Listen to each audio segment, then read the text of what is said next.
ichingizlardan nima o'tayotgan bo'lsa Alloh taolo bilib turadi deydi. Mana shu ichingizdan o'tayotgan narsani ham Alloh bilib turadi degan shuur tursa, sizda muroqaba hissi bo'lsa, siz saodat topishga ilojingiz yo'q.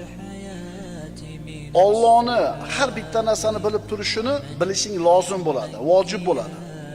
Agar shuni bilsang, Allohga osiy bo'lishdan ehtiyot bo'lasan. Alloh bilan bo'ladigan muomalamizdagi muvaffaqiyatni, yutuqni siri ayni mana shunda. Qaytaraman, Alloh bilan qilayotgan muomalamizda yutuqqa, muvaffaqiyatga erishishni xohlaydigan bo'lsak, uni siri shunda. Alloh meni doim ko'rib turadi, doim bilib turadi. Ikkinchi oyat. Astagfirullah. Va kana Allohu ala kulli shay'in raqiba. Alloh barcha narsa ustida kuzatib turguvchi bo'lgan zotdir. Hamma narsani Alloh taolo kuzatib turadi.